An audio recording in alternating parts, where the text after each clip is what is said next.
Then out of nowhere, it hit me. Holy shit balls, Batman. I choose to be here. No one is forcing me to wake up and go to this job every single day.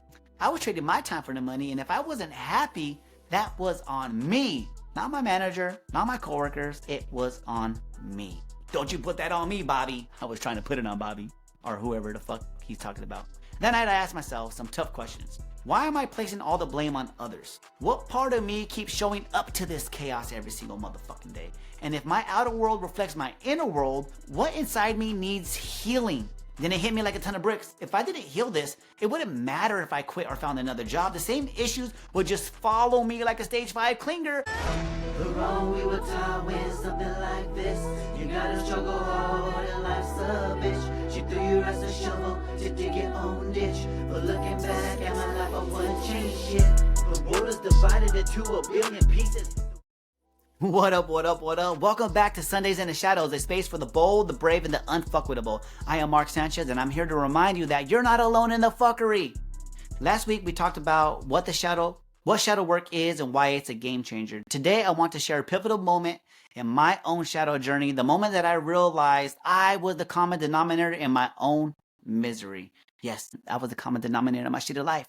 It wasn't pretty, but it changed everything. This story is messy, real, and full of lessons. I wish somebody had told me a lot sooner. It would have made my life a lot easier. So let's dive into it. Picture this. It's a Wednesday afternoon. The restaurant is packed. I'm running around like a headless chicken. The kitchen's backed up, and my manager is getting her ass handed to her just like I was. It's a full-on shit show. And it wasn't the first one. For months, every Wednesday felt like this complete disaster. I kept thinking, why the hell can't we get more help around here? You see, that night I went home and I vented to my roommate who also worked for the same company at a different location. We were both ripping on how terrible our jobs were, blaming everyone and everything for how miserable we felt. Then out of nowhere, it hit me. Holy shit balls, Batman. I choose to be here. No one is forcing me to wake up and go to this job every single day. I was trading my time for the money, and if I wasn't happy, that was on me. Not my manager, not my coworkers, it was on me. Don't you put that on me, Bobby. I was trying to put it on Bobby, or whoever the fuck he's talking about. That night I asked myself some tough questions. Why am I placing all the blame on others? What part of me keeps showing up to this chaos every single motherfucking day? And if my outer world reflects my inner world, what inside me needs healing? Then it hit me like a ton of bricks. If I didn't heal this, it wouldn't matter if I quit or found another job. The same issues would just follow me like a stage 5 clinger. I will find you. I also realized I had been expecting my managers to magically fix everything. But these people, they had no real training. They were just glorified babysitters trying to survive like the rest of us. And me? I wasn't exactly a pleasure to work with either. I was so busy complaining and insulting people's intelligence that I wasn't communicating my needs clearly or showing up as my best self. Of course, help wasn't coming. Who wants to help an asshole? Me, I was an asshole. After that realization, I decided to try an experiment. I started off small by watching my own reactions. Anytime somebody bothered me, I'd pause and ask myself, why does this annoy me? What am I feeling right now? And what is this situation trying to teach me? Instead of reacting, I tried thinking before I spoke. And when I did speak, I worked on keeping my tone calm and respectful.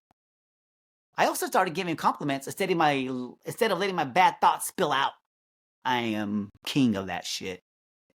Little by little, things began to shift. My coworkers and I started having better conversations. Guests tipped more and requested my section more often. I was already a great worker, but adding a positive attitude, it was like fishing with dynamite now.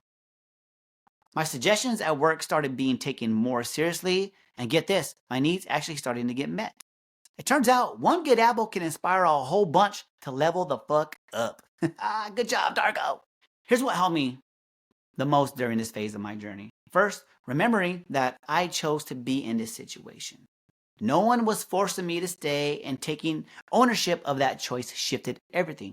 Second, learning to think before I reacted, checking in with my own emotions during triggers became a game changer. Third, journaling at the end of each day helped me process and reflect on what I learned. You see, shadow work isn't about perfection. It's about progress. It's not always easy, but it's always worth it.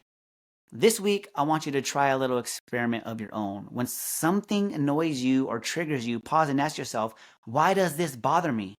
What am I feeling? And what might this situation be trying to teach me?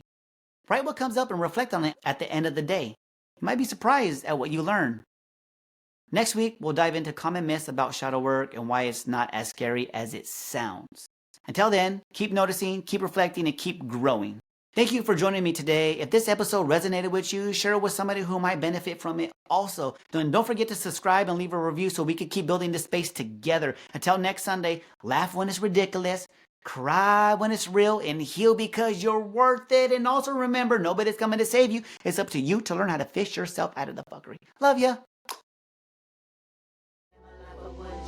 Even if I got the chance, I would've started this life from scratch. I learned a lot from selling drugs and snapping traps. It wasn't so fun, but knew how to act.